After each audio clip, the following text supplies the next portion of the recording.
안녕하십니까, 정연입니다. 자, 이번 시간도 지난 시간에 이어서 삼합충에 대해서 설명을 할 건데요. 보통은 사주 구조 안에서 삼합을 다 갖고 있거나 삼합이 왔거나 이래서 충이 같이 발생할 경우에 어떤 사고라든지 사건이 발생한다고 생각합니다. 그런데 사주 구조 안에 있지 않고 대운과 세운에서 충을 할 때도 사고가 날 수 있습니다. 오늘은 대운과 세운에서 저충이라든지 인신충이라든지 이런 게 같이 발생하면서 구조 안에서 세 가지의 형태로 나타나는데요. 그것을 한번 설명해 보도록 하겠습니다. 사주 예문은요, 남자분이고요. 임술, 경술, 무인, 을묘입니다. 자, 이 수롤의 구조에서 가장 필요한 것은 화기입니다. 약한 수기가 받쳐주니까 구조는 그럭저럭 괜찮은데요. 자, 인술의 구조는 약간의 살기를 갖고 있다, 이렇게 아시면 되고요. 자, 인술 구조, 인유 구조 다 같은 살기의 구조입니다. 묘목이나 인목이 상하는 것은 금에 의해서도 상하지만 이렇게 인술로 있을 때도 강한 살기를 갖고 있다고 보시면 될 것 같은데요. 이 사주분의 명식분은 2002년 이모년입니다. 자, 이모년에 임자대운을 지나가고 있는데요. 이모년이라는 것은 여기서 대운과 세운이 좌우충을 합니다. 좌우충 같은 경우에는 교통사고가 많죠. 그런데 요 이모년에 무신달에, 그러면 신이 왔죠. 자, 신이 이렇게 딱 왔습니다. 달이요. 자, 여기에 인이 있죠. 인신충을 합니다.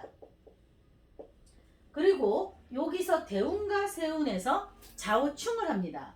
그리고 이 이모년이 오므로서 인오술 삼합이 딱 완성됩니다. 삼합이 완성될 때는 주의 깊게 바라봐야 되는데요. 그것이 어떤 구조에서 어느 위치에 있느냐에 따라서 자기가 죽든지 가족이 죽든지 아니면 문제적으로 돈이 사기를 당하든지 뭔가 돈으로 치는 경우가 있고 몸으로 치는 경우가 있고 관제수가 와서 치는 경우가 있죠. 그래서 여기서는 인신충도 교통사고에 해당이 될 거고 좌우충도 특히나 봐야 되는데요. 이렇게 수월의 시공에서 수기가 많다는 것은 결코 좋은 것은 아닙니다. 수월의 시공에서 해자축이 왔을 때는 누구나 조금 힘든 시기를 겪습니다. 특히 이렇게 해자축이 나란히 이런 식으로 운이 형성될 때는 어린 시절 고생을 많이 한다. 대부분 힘든 시기를 겪는다라고 이렇게 보시면 될 것 같거든요. 그래서 좌우충과 인신충과 인호술 합이 오면서 같이 충을 하고, 자, 이 술의 인호술의 연지의 기준으로 임자는 겁살과 제살이 됩니다. 우리가 겁제천이 왔을 때 항상 주의 있게 봐야 되는데요.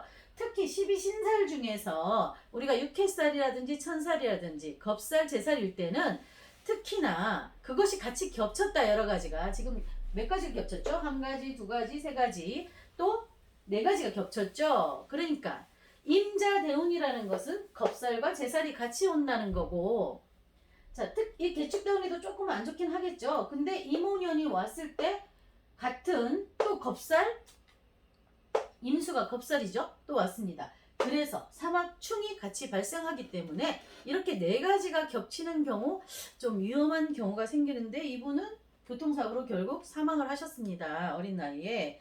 그래서 우리가 요 구조 안에서의 삼합이 있는 경우에도 충을 하면 안 좋지만, 이렇게 대운과 세운에 와서 좌우충이라든지 인신충이라든지 형이라든지 인사형이라든지 이런 것들이 왔을 때도 주의 깊게 관찰해서 사건 사고가 일어나지 않도록 예방을 하시는 게 좋을 것 같습니다. 예, 오늘은 삼합충 1-2편이었습니다. 감사합니다.